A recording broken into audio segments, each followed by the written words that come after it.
अस्सलामुअलैकुम my YouTube family. उम्मीद है आप सब लोग खैरियत से होंगे। आज जी हम बनाने जा रहे हैं करेले प्याज। करेले जो हैं वो डिफरेंट तरीक़ों से बनाए जाते हैं। कुछ लोग भरे हुए करेले पकाते हैं, कुछ लोग बगैर बीज निकाले पकाते हैं, लेकिन आज जो है मैं करेले प्याज पकाने लगी हूँ। तो चलिए रेसिपी की तरफ चलते हैं। बहुत आसान रेसिपी है। सबसे पहले पैन में मैंने ऑयल ले लिया है। उसके बाद जी ये जो हैं करेले मैंने काट कर बीज अलग करके नमक लगा के रखा था 1 घंटे के लिए। उसके बाद जी इनको निचोड़ के आपने इनका जो पानी है वो निकाल लेना है। करेलों की जो कड़वाहट है वो इसमें से बहुत कम हो जाएगी। ठीक हो गया। अब जी हमने इनको फ्राई कर लेना है। सबसे फ्राई करना है इनको हमने मुसलसल हिलाते रहना है ताकि इनका जो कलर है वो इक्वली चेंज हो। अगर आप इसको हिलाएंगे नहीं तो नीचे की साइड पे जो से करेले हैं वो थोड़े गोल्डन ब्राउन हो जाएंगे, ऊपर वाले ग्रीन रह जाएंगे।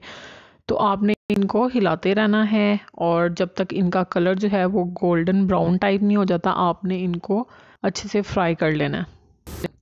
करेलों ने अपना कलर चेंज कर लिया और आप इनका साइज़ भी देख सकते हैं, वो थोड़ा सा श्रिंक हो गया है। तो अब जो करेले हैं वो हमारे ऑलमोस्ट डन हो चुके हैं। अब आपने क्या करना है जी, इनको बाहर निकाल लेना है, अलग कर देना है। इसी ऑयल में जो है हम नेक्स्ट प्रोसेस करेंगे। ठीक हो गया। आपने किसी छन्नी की मदद से करेले निकालने हैं ताकि जो एक्स्ट्रा ऑयल है वो अलग हो जाए। ठीक हो गया। अब हम क्या करेंगे, सारे करेले निकाल लिए हमने। अब हम इसमें डालेंगे जी प्याज।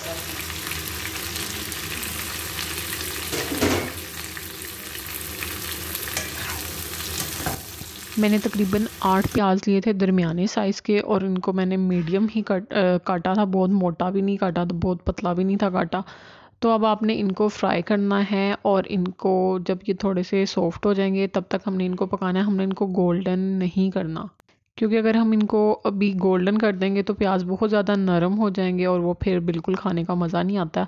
जब आपका प्याज थोड़े से सॉफ्ट हो जाए उस टाइम पे जी इसमें आपने ज़ीरा और सूखा धनिया जो है वो आप इसमें ऐड करोगे 1 टीस्पून दोनों। और उसके बाद जी आपने इसको फ्राई करना है। इससे ये होगा कि जो खुशबू है वो पूरे घर में आएगी और सबको पता चलेगा जी करेले पके हैं आज और सब आ जाएंगे आपके पास जी। तो अब टाइम आ गया है कि इसमें हम स्पाइसेस ऐड करें। सुरख मिर्च आपने अपने टेस्ट के अकॉर्डिंग ऐड करनी है। Salt as per your taste आपने इसमें ऐड करना है। उसके बाद जी मैं इसमें हल्दी डाल रही हूँ 1/3 टीस्पून।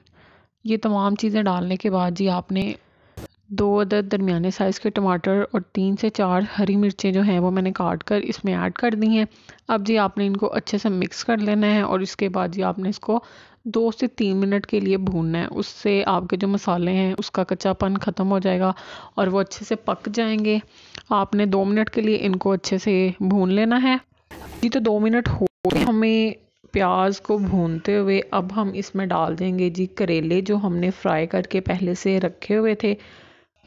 अक्सर लोग शिकायत करते हैं कि वो जब करेले पकाते हैं तो वो बहुत ही ज़्यादा कड़वे होते हैं। उसकी रीज़न ये होती है, एक तो नमक जब लगा के आपने करेलों को रखना है उस टाइम पे आपने 1 घंटे के बाद उसको अच्छे से निचोड़ लेना है उसका पानी। उसके बाद आपने जो करेले हैं ना फ्राई करने हैं। दूसरी बात ये है कि जब आपने इसको प्याज के साथ मिक्स करना है उसके बाद आपने इसको ढाँप के नहीं रखना, आपने इसको इसी तरह फ्राई करना है। इससे क्या होगा कि जो कड़वापन है वो ऑलमोस्ट एंड हो जाता है, ख़त्म हो जाता है। अगर फिर भी आप उसको चखते और आपको लगता है कि इसमें थोड़ा सा कड़वापन है तो आप इसमें क्या कर सकते हो, एक छोटा सा गुड़ का पीस लेकर वो इसमें ऐड कर सकते हो। लेकिन मैंने जो करेले हैं वो अच्छे से नमक लगा के निचोड़ के डाले थे और अभी मैंने इनको कवर भी नहीं किया पकाते टाइम। सो जो करेले हैं उनमें कड़वाहट नहीं होगी, खाने में ये बहुत ही ज़बरदस्त बनेंगे। लेकिन अगर आपसे थोड़े कड़वे रह जाते हैं तो आप जो है गुड़ वाली ट्रिक जो है वो इस्तेमाल कर सकते हैं।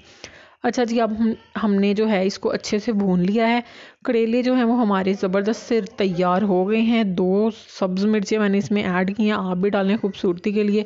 वैसे वो बड़ी ज़बरदस्त लगती हैं और कुछ लोगों को खाने में भी अच्छी लगती हैं। तो करेले हमारे ज़बरदस्त से तैयार हो गए हैं। आपने अगर अभी तक मेरे चैनल को सब्सक्राइब नहीं किया, चैनल को फटाफट सब्सक्राइब कर लें, वीडियो को लाइक कर दें और नेक्स्ट वीडियो के साथ बहुत जल्द मुलाकात होगी एक न्यू रेसिपी के साथ। तब तक दुआओं में याद रखिएगा और अपना ख्याल रखिएगा। अल्लाह हाफिज़।